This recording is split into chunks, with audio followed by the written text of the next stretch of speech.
Okay, so I have this running on tablet now, and oh, let's see what's happening. Basically, the idea here is it's a completely distraction-free tablet. Okay, there's no web browser, there's no typical app store, there's no social media, there's nothing, there's no search engines. Typical search engines to click on links and links and links and links and links. But there is things like this open source books application that has all these books that are in the public domain. So if I wanted to read like a picture of Dorian Gray, click on that, click on download, and then we can start reading. Now I also have another third-party app set up here that I prefer for reading, and we can go full screen on this. There we go. And then you can click on the sides, and then you can set up like how many words per page and whatnot. So I really like this. You can set, you can change the color background and everything like that. But it's like just reading, okay? No, it's not trying to get you to like get something new all the time. I don't know. Just simple reading. It's also you could purchase EPUBs as well and then load them up here and then read your own books that you've purchased that way. And we have like this cool thing here, which is like a little writing application. What's really interesting to me about this is that like right now we have the on-screen keyboard, but you can connect a Bluetooth keyboard. So you get a nice, whatever your favorite Bluetooth keyboard is, nice clicky keyboard, whatever, and you set this up and it's completely distraction-free writing experience, like 100%. So, I don't know. To me, that's valuable. Um, Also, like simple, just like painting application, but there's also I'm experimenting with some other stuff. Like there's a more I don't know, serious open source like photo editing software that I put on here. I guess I took it off, but I'm gonna put it on here again.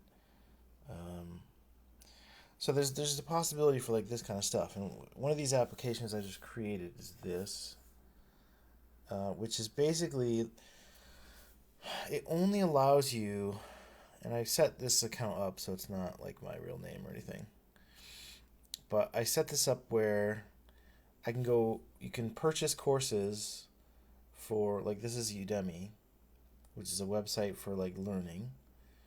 So I can go ahead and click on my learning and then choose a course that I've purchased. Let's do this guy here. And then I can go ahead and watch this, right? Boom.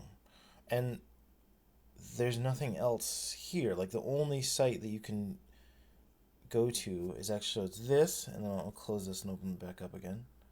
So close that, and then we go back to learn. So there's GitHub, there's Udemy, and then there's Stack Overflow. Now, what's really interesting to me also with GitHub is that you can basically program it turns this tablet into a software development environment, like a complete software development environment. And I need to figure out a way to show this without showing my personal info.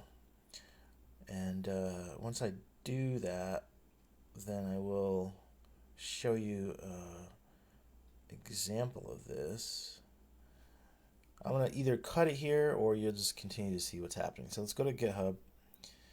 And this is one of my GitHub accounts, which again, I'm going to have to probably blur this screen out. But if I click on one of my repositories and I click code, and then I've already set up this code spaces on the computer, so I select it here. and then I can go into code spaces. This is basically Visual Studio in the cloud, but it's hosted completely. I'm gonna have to. I mean, there's not really anything like super secret on here. I mean, I have my secret keys like on my development server, so it's fine. Um, but basically, I can go in here and I can set up. Again, it's gonna be better with a external keyboard. But I can go and I can click on this, and then I can open this up in another browser, and then I can see one of the projects that I'm working on. So I'm working on getting it set up in split screen mode, so you don't have to open this up separately, but maybe you want to, so you can just open this up for testing, and then you need to go back, and then the only issue with this is it like sets it up every time you go back. So there is a way for me to set this up in like a split screen view, but I have to figure that out. So the point is like this tablet is both a like I can read books. I can write in a distraction-free way. There's some, art like applications, basic paint applications on here. And then I can focus on learning. So like if I pick up this tablet, I can't get on YouTube, I can't get on Facebook.